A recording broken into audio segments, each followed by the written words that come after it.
Palavra da Verdade, com Hernandes Dias Lopes. Louvado seja Deus pelo privilégio de mais uma vez partilhar com você a preciosa palavra de Deus. Eu quero ser bastante breve na minha fala com você hoje e eu quero considerar dois textos da Bíblia. O primeiro deles está no livro de Provérbios, no capítulo 27. Provérbios 27, versículo 1. E esse texto diz assim: não te glories do dia de amanhã, porque não sabes o que trará à luz. O segundo texto que quero compartilhar com você está na carta de Tiago. Abra comigo, por favor, na carta de Tiago, no capítulo de número 4, versos 13 a 17. Está escrito o seguinte: atendei agora, vós que dizeis, hoje ou amanhã iremos para a cidade tal, e lá passaremos um ano, e negociaremos, e teremos lucros. Vós não sabeis o que sucederá amanhã, que é a vossa vida. Sois apenas como neblina que aparece por um instante e logo se dissipa. Em vez disso, devíeis dizer: se o Senhor quiser, nós viveremos, como também faremos isto ou aquilo. Agora, entretanto, vos jactais das vossas arrogantes pretensões. Toda jactância semelhante a essa é maligna. Portanto, aquele que sabe que deve fazer o bem e não o faz, nisso está pecando.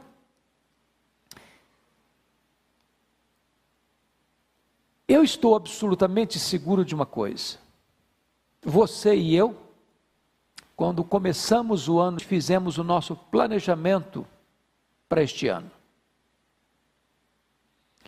Planejamos trabalhos, investimentos, viagens, algumas férias, passeios, muitos com a agenda completamente lotada, com negócios bem elaborados, com um planejamento familiar bem feito.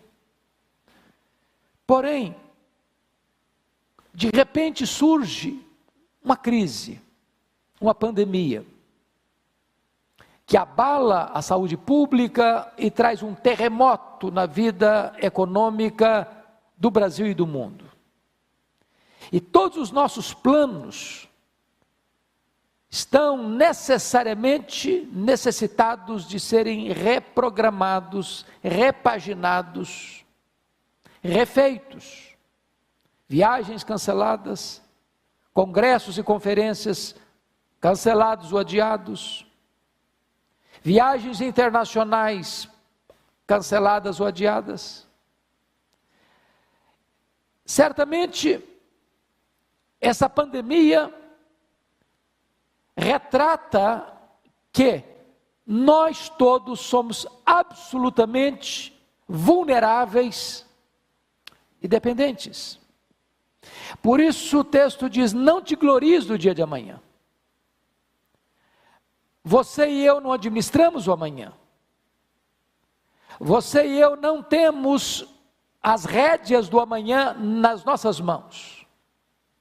O amanhã não nos pertence. Por isso o texto diz: não te glories do dia de amanhã, porque não sabes o que trará a luz. Pense comigo que nós não tivemos nenhum prognóstico, nenhum profeta, nenhum pregador, nenhum estudioso, nenhum historiador, afirmando que em 2020 teríamos uma pandemia que botaria as nações de cócoras, diante de um vírus que já ceifou mais de 150 mil pessoas em todo o mundo. Você e eu não sabemos o que vem amanhã, porque somos vulneráveis, não somos autossuficientes, somos absolutamente dependentes de Deus. O que é curioso é que nós temos no mundo um grande tripé que sustenta a esperança humana. O primeiro deles é o poder econômico. O homem confia às vezes no dinheiro que tem, achando que o fato dele ter dinheiro vai resolver o seu problema, vai atendê-lo na hora da sua necessidade, vai socorrê-lo na hora da sua aflição. Há poucos dias li um relato dramático da filha de um dos homens mais ricos da nossa geração, que morreu contaminado por esse vírus. Ela dizia que o que foi curioso é que seu pai, que tinha tanto dinheiro, morreu por aquilo que é gratuito para todo mundo: a falta do ar para respirar. O dinheiro não tem a solução imediata e eficaz para os grandes dramas da vida. O segundo tripé é a ciência. Alguns acham que a ciência é a verdadeira luz, que vinda ao mundo vai iluminar todos os homens. Alguns acreditam que a ciência é o grande alicerce que vai dar fundamentação à humanidade.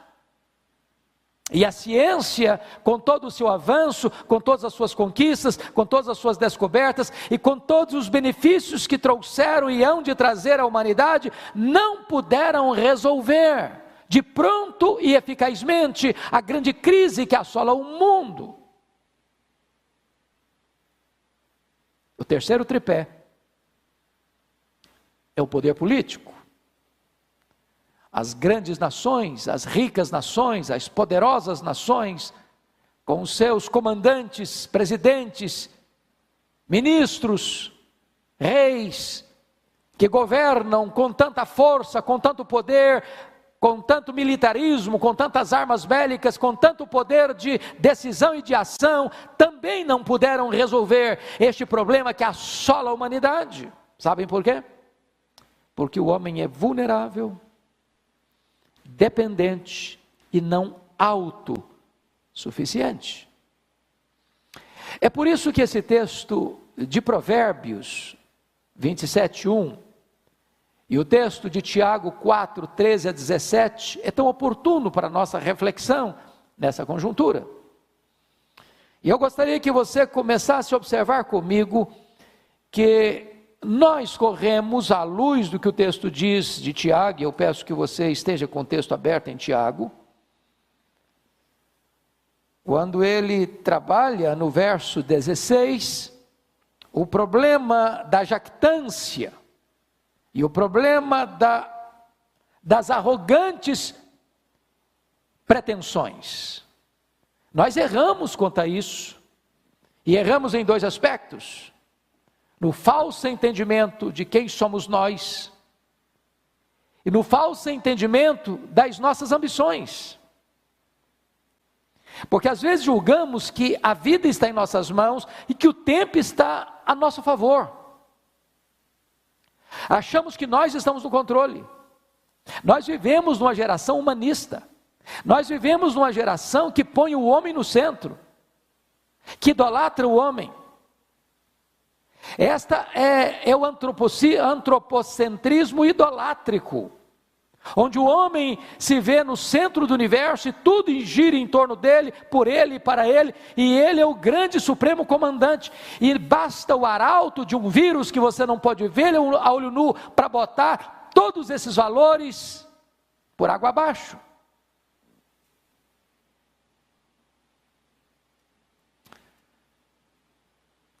Nós temos tantas vezes a presunção de fazer planos sem incluir o propósito e a vontade de Deus nesses planos. Eu quero lhe dizer que não é pecado, não é errado, aliás, é necessário fazer planos. Não é disso que Tiago está dizendo. O que Tiago está aqui denunciando, e nós precisamos refletir sobre isso nessa hora, não é fazer planos. É fazer planos sem incluir a vontade boa, agradável e perfeita vontade de Deus. É fazer planos sem Deus. É achar que você é o timoneiro da sua alma, que você é capitão das suas decisões, que você é quem tem as rédeas nas mãos, que você faz, que você viaja, que você compra, que você vende, que você tem lucros, que você vai e permanece tanto tempo aqui, ali, acolá, de acordo com o seu querer e com a sua vontade, pois a sua vida e o seu tempo não estão nas suas mãos, estão nas mãos de Deus. Então, veja comigo que nós podemos ter à luz do versículo 16, uma pretensão em 3 áreas. A pretensão do tempo, hoje ou amanhã. Veja comigo, versículo 13, hoje ou amanhã. Esse é a pretensão do tempo. Tanto hoje quanto amanhã, a pessoa pensa que está na mão dele. Amanhã eu vou fazer isso, amanhã eu vou viajar, amanhã eu vou comprar, amanhã eu vou vender, amanhã eu vou ter lucro. Calma, ponha Deus nisso. Porque você nem sabe se estará vivo amanhã. A sua vida não lhe pertence. Você não administra o seu futuro. Segundo, pretensão com respeito às escolhas. Iremos, passaremos. Essa é a questão da decisão. Eu vou fazer essa escolha. É o que o texto diz, nós iremos para a cidade tal. E nós passaremos lá 1 ano. Nós temos um plano, nós temos um projeto. Nós temos todo um estudo de caso, onde nós vamos fazer, conforme o nosso querer, conforme a nossa vontade, porque nós tomamos decisões e realizamos as nossas ações, e somos soberanos nisso. Essa é a vã pretensão, que Tiago chama de pretensão arrogante, e ele chama de jactância maligna, porque exclui Deus, mas também as pretensões, elas podem tocar na área das habilidades. Veja você, no versículo 13 ainda, diz que nós negociaremos e nós teremos lucros. É o homem que toma a decisão, é o homem que acha que vai acontecer, vai fazer, vai ter resultado, vai ter lucro, porque ele quem planejou isso. E veja você, que o arauto chamado Covid-19 é suficientemente forte para colocar todas essas arrogantes pretensões e jactâncias malignas ao chão, e tirar toda essa altivez do homem, esvaziar sua bola, e mostrar para ele que ele é vulnerável, dependente e não autossuficiente. Pois bem,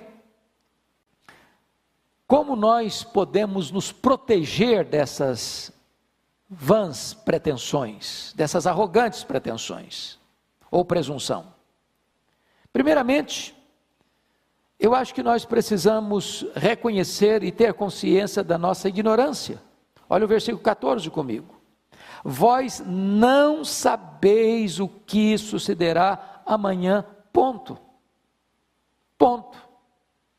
Com todo o nosso saber, com todos os nossos prognósticos, com toda a nossa provisão de tempo, com todos os nossos estudos, com toda a nossa ciência, com toda a nossa perícia, o texto é categórico: vós não sabeis o que sucederá amanhã. Fomos pegos de surpresa, fomos apanhados nessa rede da ignorância. E o mundo está em pânico. E as nações estão completamente aturdidas.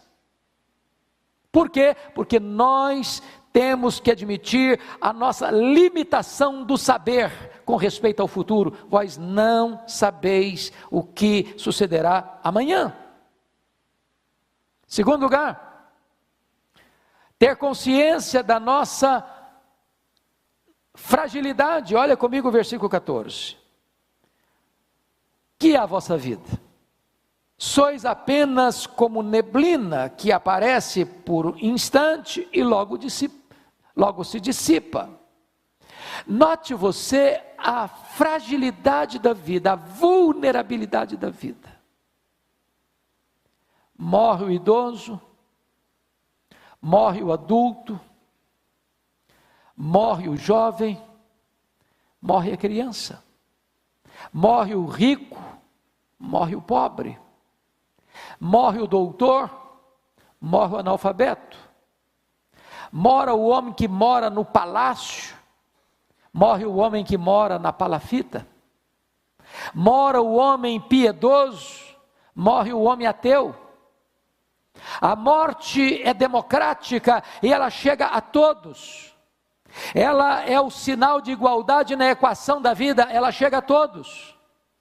Por quê? Porque não importa a saúde que você tem, não importa o dinheiro que você tem, não importa o conhecimento que você tem, não importa o lugar que você mora, não importa o cargo que você ocupa, você e eu somos frágeis e vulneráveis. Mas ainda, terceiro lugar, como nos proteger desta presunção? Primeiro, saber da nossa ignorância. Segundo, saber da nossa fragilidade. Terceiro, saber da nossa total dependência de Deus. Olha o versículo 15 comigo. Em vez disso, devias dizer, se o Senhor quiser, nós viveremos. Como também faremos isto ou aquilo. Então, deixa eu lhe dar um conselho. Não é clichê, não é clichê. Não é jargão religioso. Nós, se não temos este hábito santo, bíblico, correto, devíamos começar a ter, usar esta expressão, se Deus quiser, ou se Deus permitir, eu irei, eu pregarei, eu viajarei, eu negociarei, eu passarei tanto tempo na cidade tal, eu terei lucros, eu casarei, eu trabalharei. Se Deus quiser, se Deus permitir. Nessa conjuntura social, onde o nome de Deus tem sido banido da imprensa tantas vezes, da mídia tantas vezes, das cortes tantas vezes, do parlamento tantas vezes, dos palácios tantas vezes, das universidades tantas vezes, das escolas tantas vezes, do teatro tantas vezes, da literatura tantas vezes, é necessário reinserir a realidade de Deus, porque nós somos dependentes. Se Ele não quiser, não viveremos. Se Ele não quiser, não faremos. Se Ele não quiser, não viajaremos. Se Ele não quiser, não teremos trabalho. Se Ele não quiser, não teremos lucros. É dele que vem o nosso sustento e dele que vem totalmente a nossa proteção e cuidado para viver, para fazer e para acontecer. Se Ele não quiser, nada disso vai acontecer.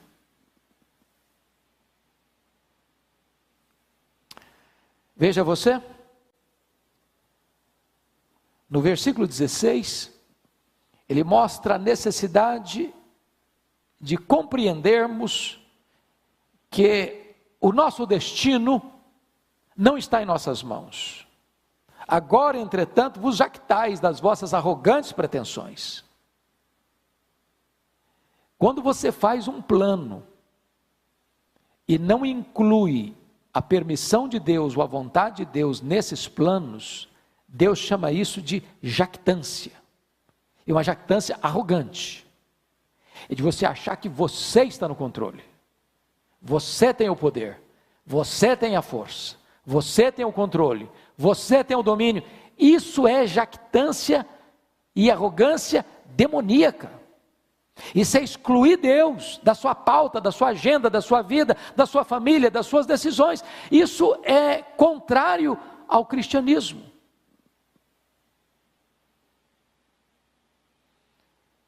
Mas veja você, que no verso 17, ele estabelece algo interessante.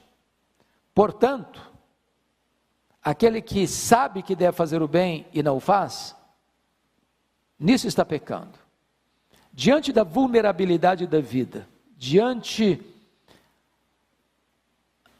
da brevidade da vida, porque a Bíblia compara aqui a nossa vida de uma maneira interessantíssima, como neblina. E você às vezes está andando por uma estrada e tem uma neblina de manhãzinha, daqui a pouquinho o sol brota, e a luz do sol chega, e o calor chega, e a neblina se dissipa, e ela vai embora. A Bíblia compara a nossa vida como um corredor veloz, como a agulha de um tecelão, ou como um breve pensamento, ou como uma flor que viceja, floresce, depois murcha e seca. A Bíblia compara a nossa vida como um corredor veloz. Então, diante desse fato de que você e eu somos vulneráveis, diante desse fato que você e eu não temos capacidade de tomar decisões e levá-las a cabo por nós mesmos, nós deveríamos viver a vida com mais antenas ligadas a quem está perto de nós. E se alguém chegar precisando de socorro, de ajuda, de uma mão estendida, não deixa para depois. Mesmo sabendo que você deva fazer o bem, não deixa para amanhã. Então o que o texto está dizendo é o seguinte: aproveite as oportunidades, viva cada dia. Todo dia viva na dependência de Deus, todo dia é dia de fazer o bem, todo dia é dia de investir no próximo, todo dia é dia de investir no reino, todo dia é dia de você pensar além de você mesmo, também no outro. Porque essas pessoas que estão com essas vãs pretensões e arrogantes pretensões, elas estão pensando nelas: eu faço, eu viajo, eu passo tanto tempo, eu vou ter lucros, eu vou comprar, o eu, sempre no centro, e ele fazendo para ele, e ele trabalhando para ele, e ele tendo lucro para ele, e ele deixando as oportunidades passarem de fazer o bem. Você com esta crise está aprendendo algumas lições tão importantes.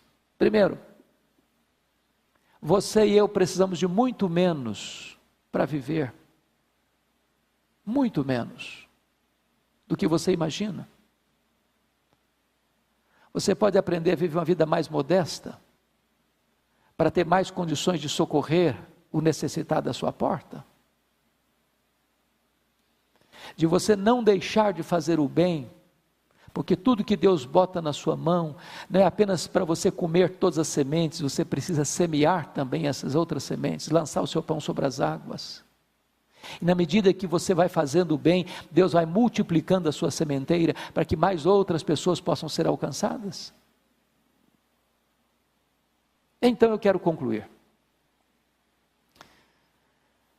E ao concluir, eu quero dizer a você duas coisas. Primeiro, o perigo que é desobedecer à vontade de Deus quando você já a conhece. Esse é o alerta do último versículo, versículo 17. Portanto, aquele que sabe que deve fazer o bem e não o faz, nisso está pecando. A omissão é um grave pecado. Ele não está falando de alguém que desconhece a vontade de Deus. Ele está falando para alguém que conhece a vontade de Deus, e mesmo conhecendo-a, não a obedece.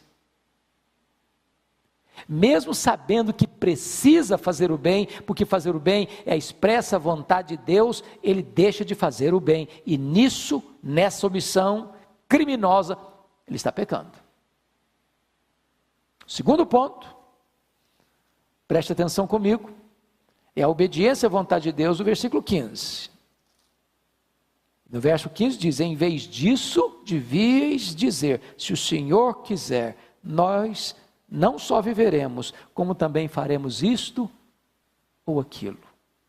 Se Deus quiser, nós passaremos por essa crise. Se Deus quiser, o Brasil se recupera economicamente. Se Deus quiser, os nossos empresários não vão quebrar e vão se recuperar. Se Deus quiser, os nossos empregados vão continuar trabalhando e botando pão sobre a sua mesa. Se Deus quiser, Deus há de proteger você e a sua família. Se Deus quiser, as nações vão ser poupadas desta grande pandemia e dessa grande calamidade. Se Deus quiser, nós viveremos. Se Deus quiser, a igreja vai ser mais viva. Se Deus quiser, a igreja vai ser mais quebrantada. Se Deus quiser, um grande avivamento vai varrer a igreja evangélica brasileira e mundo afora. Se Deus quiser, tempos novos hão de vir da parte de Deus, tempos de refrigério para a glória do seu nome. Se Deus quiser, Deus está no trono e nós somos totalmente dependentes dele. Que Deus abençoe o seu coração. Que Deus abençoe sua vida.